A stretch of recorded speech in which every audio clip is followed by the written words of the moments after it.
Welcome, I'm the Deadwood Jedi. This is a Raid Shadow Legends video, and I have another speed tune for you guys.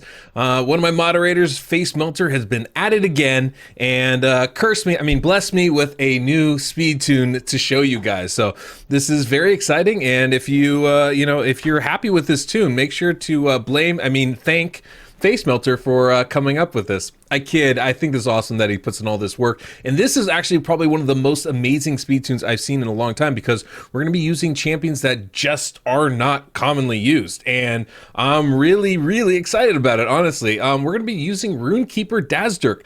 This is a Myth Keeper team, which I think is kind of maybe a little bit more boring a name than it should be, because we're using Runekeeper Dazdurk as a turn meter booster. We're going to be using Renegade to cool this team down, and then we're going to be actually cleansing the debuffs with Runekeeper and the stun with Demytha. The only thing that we really need to bring in is we need to make sure that we're bringing in an unkillable champion that can take the stun.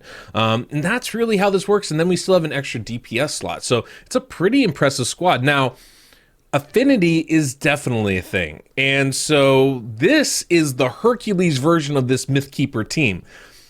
And that part is very cool, because it's going to be an all void team.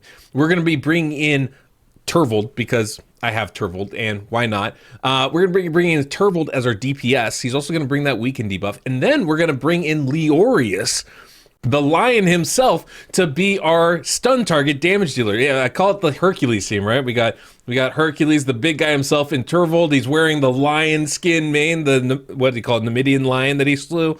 We've got it's a whole myth thing, hence Demytha, and Runekeeper's the one telling the story. And then, Renegade's along for the ride. It's a Hercules, right? Anyway, so this is a Mythkeeper team, but Hercules specific build.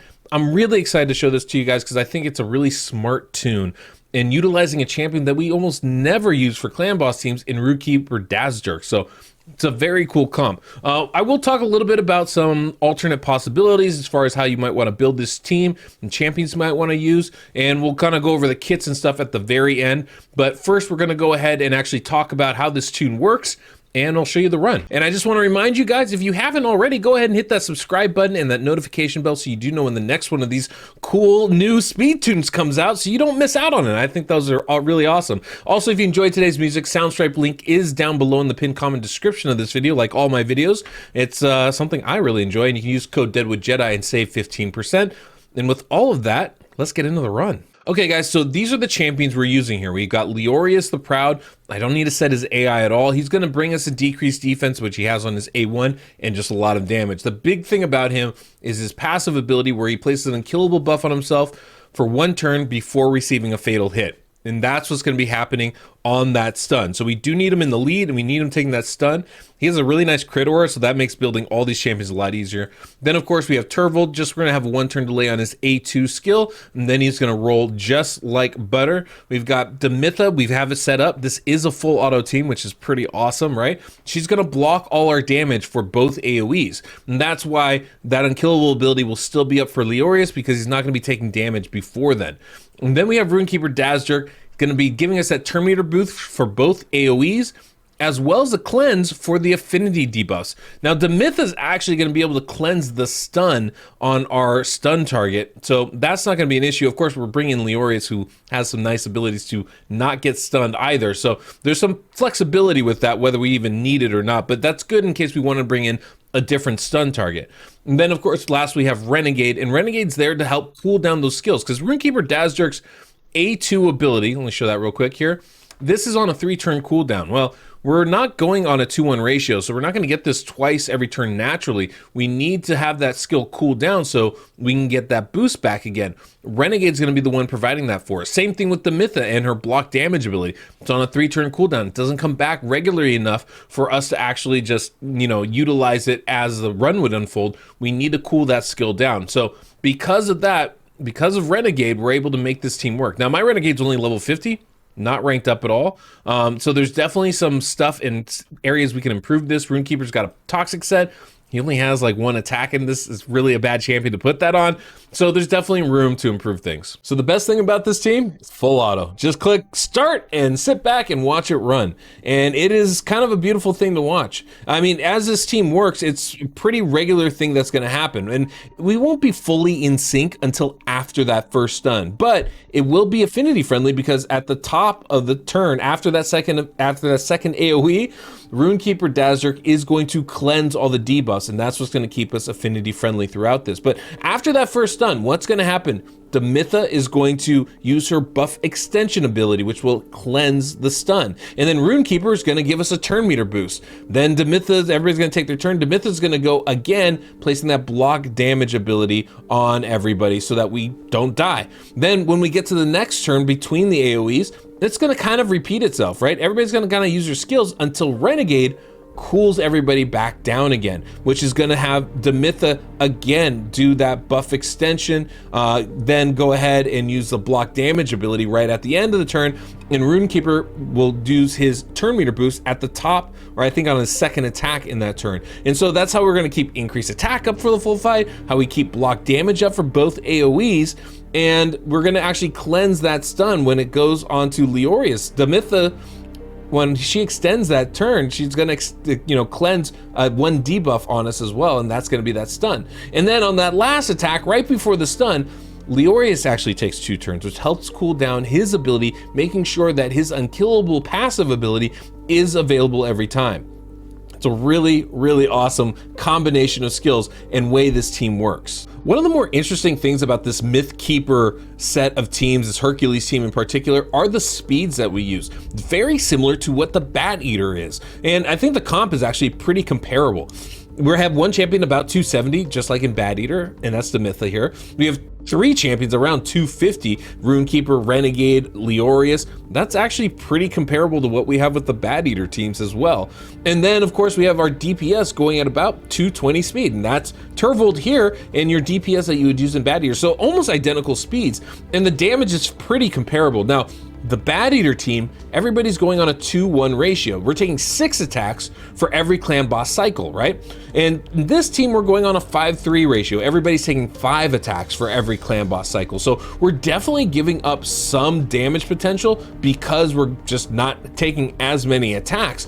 But in the trade-off, what we're doing is not being forced to use Maneater. That's a pretty solid trade-off in my opinion, right? So there's definitely some options as far as, choices, I guess you'd say, as far as how you'd want to build your team if you want to use this one versus a Bat Eater, because if you can make one, you can make the other. The speeds are almost identical. Of course, the biggest negative with this team is the fact that we have to use so many specific champions, right? This team in particular, this Hercules team, it's all void. We need a Leorius as our stun target, right? We're using Turvold, we can substitute Turvold out and have very similar speeds and still have good success, but we have all void champions, so it really limits the pool of champions we can pick from when we want to build our team. However, there are some alternative options, and we don't have to have only void champions. The key is we need our stun target to take the stun every single time. So they can be weak affinity or they can be neutral affinity. What they can't be is strong affinity, right? So if we're facing in this fight red affinity clan boss, we can bring in somebody that's blue affinity or red affinity and still have success. We just can't bring in green affinity. And so that kind of goes across the board. The great thing about void is it's going to be the same no matter what affinity you're facing. So you only need these 5 champions to have a great clan boss team. If we do an affinity version of it, where we bring in affinity champions for the stun, then we definitely have to make sure that we're swapping those out if ever they're going to be strong affinity. And same thing with the DPS. We can swap that out for other affinity champions. We would just need to make sure we swap it out in case they would be weak affinity, because we don't want them taking the stun in that case, right? So that's the only tricky part there. But Leorius is easily the best choice here for our stun target. It has a great crit rate aura, has good damage potential, it brings a decreased defense to the table, but there are other options. One of the options I think would be best would be Skull Crown. Good damage dealer, brings a weakened debuff, and has that same kind of passive unkillable ability. But she's not the only one, and if we go outside of Void, there's a couple of interesting champions that I think we would want to look at. Obviously, I think Black Knight would be somebody that we could use. He's not a great damage dealer, but he does have that unkillable ability on himself that he would have available every single time and would work perfectly well for this. We also have champions like Paragon, right? But I don't know if Paragon's AI would quite work. Champions like Elegias could be good as well, but I think the best option here, and this is one I'm really excited for, and I might build this team. If you guys want me to, let me know in the comments and I'll go ahead and do that, would be Rhodos. I think Rhodos would be amazing for this because Rhodos has that passive ability where he's never gonna lose more than 50% of his health from a single hit. Well, the Clan Boss stun attack is a single hit attack. So that means he's never gonna die from it. And Rhodos can do crazy good damage on Clan Boss. The reason we don't usually use him in teams like Bad Eater or any other team is, you know, for Bad Eater, he only brings a decreased defense. We're missing out on the weekend, and that's a real big damage potential thing. And champions like Jintoro, Draco are gonna be better options. For most other teams, it's because he gets those extra turns off his A1. Well, in this, we can use Relentless Gear. So his extra turns aren't gonna be a problem. I think he could be an amazing choice to take the stun in this comp, and definitely somebody I would wanna look at as an alternative possibility to Leorius. Anyway, guys, enjoy the run. We'll skip towards the end here so you can see the damage numbers, and then we'll show you the champs at the end.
There we go, 57.54 million damage, not too shabby, I would say. We got a big 34 from Turvold, 16 from Leorius, 4 from Dazdurk, 2 from Demytha, and really got one, almost 1.5 from Renegade. Not too bad considering she doesn't have War Master on. That's a few extra million right there. You can see why I feel like this is pretty close to getting that one key spot. If I can use Toxic Set a little bit better, maybe put it on Renegade as well, get Renegade up to 6-star, we're gonna get pretty close. And if I can just up the gear a little bit on Leorius, I think we might be in pretty good shape with this one.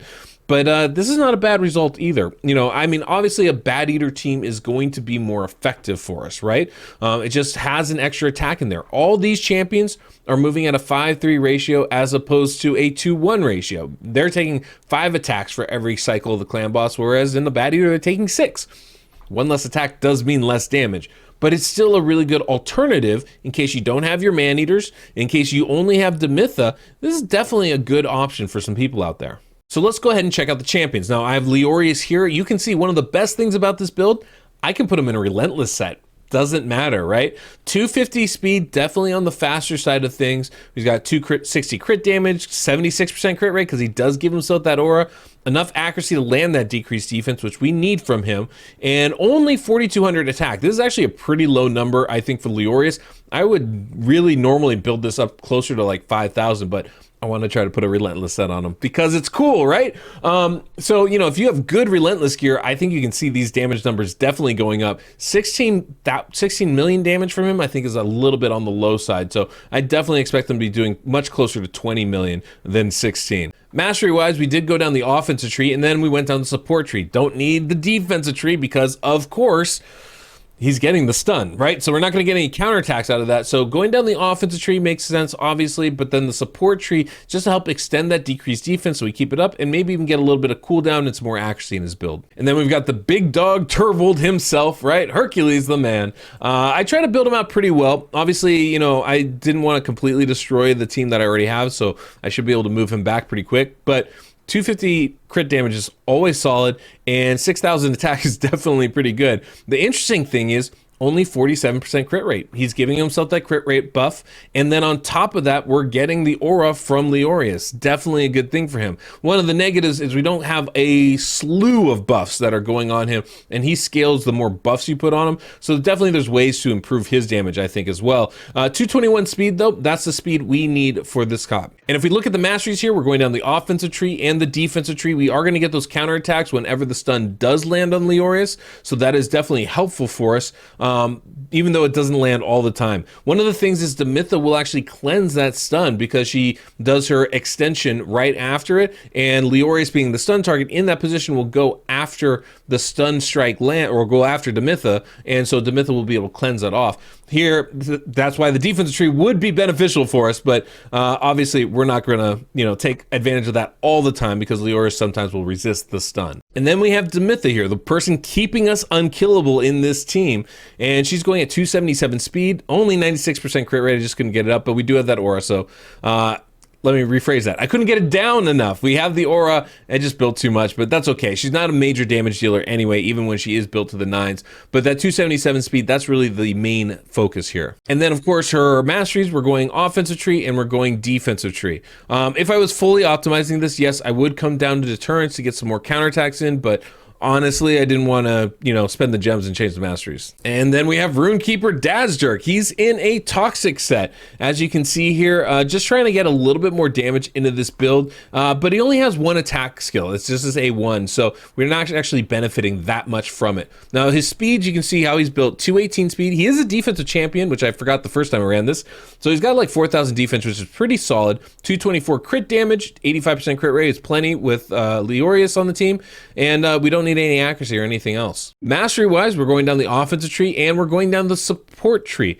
Again, we could benefit definitely from the defensive tree, but I needed Lore Steel to get to the speeds that we're asking for with this build. With the toxic set, I just don't have a lot of it available, so this is how we built them. And then we come to Renegade, who I just have in whatever gear. I just needed to get that speed and have those cooldowns. So 248 speed, that's what we're looking for here, and you know, plenty of crit rate. So she is critting all the time, but you know, nothing really to speak of damage wise. Masteries, I have absolutely none. She still did 1 million damage, over 1 million damage, even without, you know, anything going on. Just crit rate does work for you, let me say that. Well, I think this is an absolutely amazing team. Like one of the smartest speed tunes I've ever seen. Utilizing Runekeeper Dazdurk, who does that? I mean, but he's so perfect for this. Gives us that turn meter boost, that increased attack buff, which is so valuable for getting extra damage in. He also has that cleanse, so we can stay affinity friendly. It's just really smart. And then using Renegade to cool all that down, especially with Demytha. This is a fantastic, fantastic team. I really do like it. We also get 2 DPS, which a lot of these type of teams don't. So there's a lot of positive potential to this type of a squad if you have the champions for it. But I covered some alternatives for that already. So there's definitely some options out there. If you don't have all these specific champions, there are some other ways to go about it. Anyways, guys, hopefully you enjoyed this video. I know I did. I had a good time, and I think it's really cool. Make sure to give Facemelter some love in the comments down there for coming up with this crazy team and making me build it. I'm just kidding. I had a fun time doing it. I think it's a really cool team, and hopefully some of you guys are going to find this useful. If you do, even if you don't, and you like this video, hit that subscribe button because you guys want to know when the next one of these comes out. That's why you're here now, so hit that notification bell as well. Until next we meet, I'm the Deadwood Jedi.